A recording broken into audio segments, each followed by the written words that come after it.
Hello everybody, welcome back to the Lake District. How are you? I do hope you're doing well. Today you can forget all about your dark and moody landscape photography, your heavy overcast skies, because I'm on the lookout for something a bit brighter and a bit more optimistic.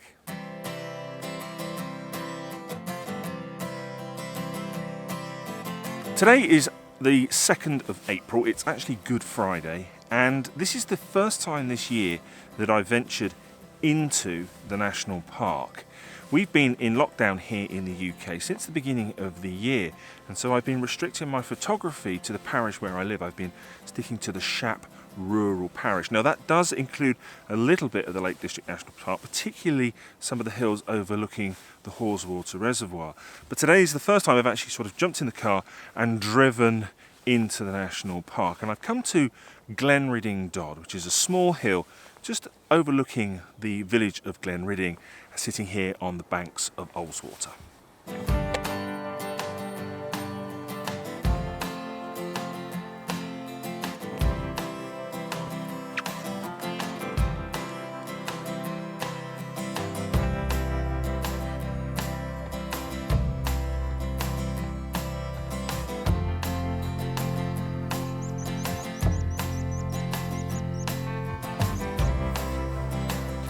I've moved back a little bit from where I originally set up my tripod, because I want to include a little bit more of this area in front of me.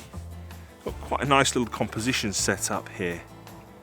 It's all about the shape of the lake. I've got the lake coming in from the right hand side, it's also coming in from the left hand side, and then it's leading off in the distance towards Pooley Bridge. I've got a little bit of foreground here, and the sun is actually on the foreground, so I'm hoping that's where the eye will go to first, and I'd like to lead it off into the distance. And there's an island in the lake called Norfolk Island, and I'm hoping that that's where the eye will finish up.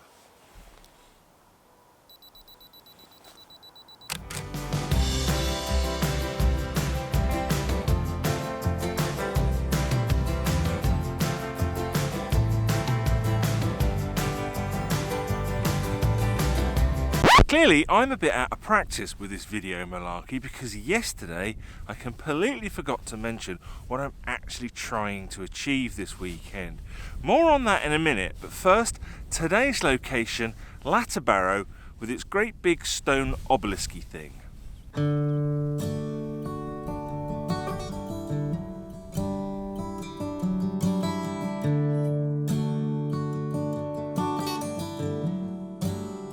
Rather unusually, the weather forecast for this Easter weekend has been really good. Lots of nice, bright, clear days, lots of lovely sunshine, which is great for the people that are visiting the Lake District, but perhaps not brilliant for us photographers who prefer things a little bit more moody and a little bit more kind of dramatic. But I have had my fill of kind of moody grey conditions during March, where I literally got just 5 minutes worth of light the entire month.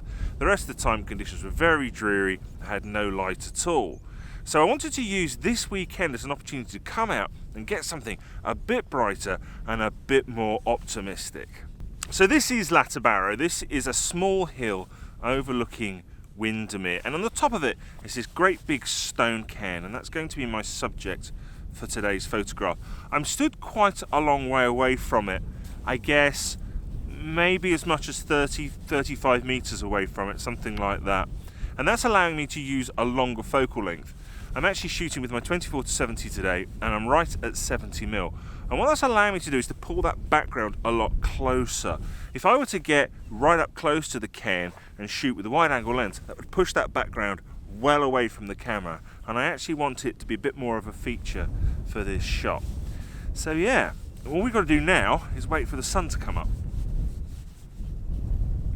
So the light for this shot is going to be very, very important. What I want is light hitting the side of the cairn to create a bit more of a 3D feel to it.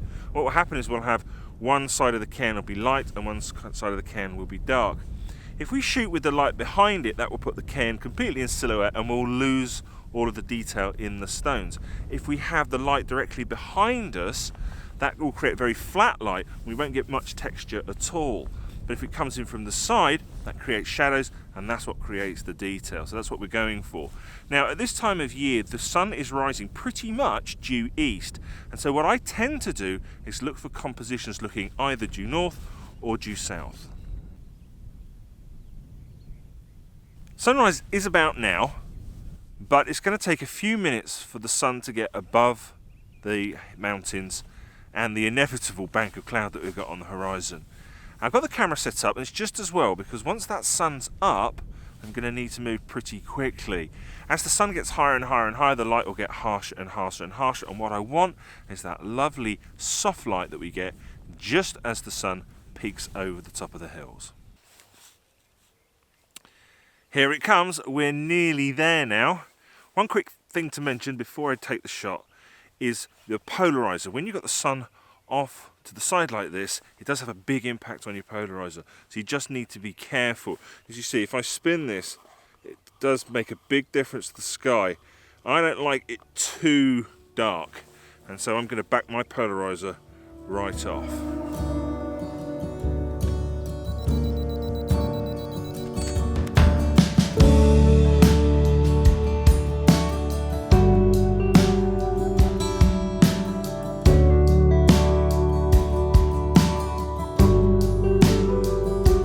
My third and final location for this video. This is Loughrigg Fell at the northern end of Lake Windermere, and it is beautifully clear this morning, and that means one thing: it is bitterly cold.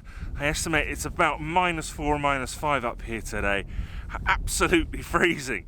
But the great thing about these clear mornings is that we're almost guaranteed to get some form of light. The composition for this morning, well, nothing could be simpler. I have the lake in the background, and I have these rocks here in the foreground as my foreground interest. As I'm looking due south, the sun is going to be rising off to my left at about 90 degrees to the camera. Now, the sun has to get up above Wansfell Pike before it reaches me here, so I've got a few minutes to wait, and this shot is completely dependent on me getting some form of light on my foreground. If I don't get that, this shot really isn't going to work. The other thing about this shot, we have a very plain sky. There's almost no clouds at all, and although we've got quite a nice little glow on the horizon, it's kind of an orangey colour, there's nothing of any interest there really. So I'm trying to take up as little amount of the frame with the sky as I possibly can. Now normally you would think that you would put your horizon on the upper third, but I've actually got it much higher up in the frame. And so now I guess it's just a waiting game, waiting for that light to hit that foreground.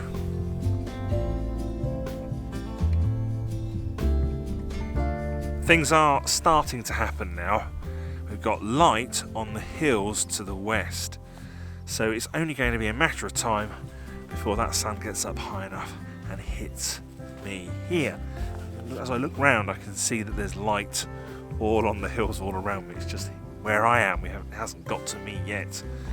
And sometimes photography is just about waiting for that right moment. I think Cartier-Bresson had it about right when he talked about the decisive moment, about capturing that split second in time. And so I'm just going to have to be patient.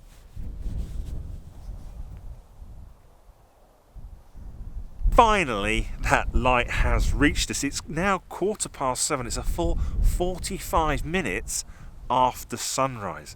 And now that I've got light on the foreground, that really lifts the shot, really creates some interest there to grab the attention. There is a fair amount of shadow in the background, but the lake still stands out. There's still plenty of contrast there between the lake and the surrounding landscape. So all that's left for me to do is to finally take the shot.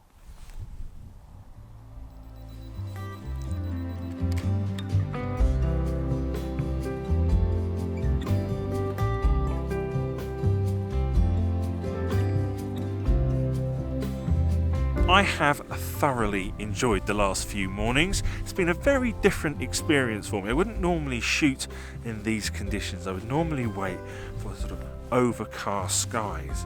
But there's something to be said for that guaranteed light. And as long as you keep that light off to the side, that can really add texture to your shots, particularly as we've seen this morning to our foregrounds. And I think in future I'm going to be a lot more prepared to shoot on these clear sky mornings.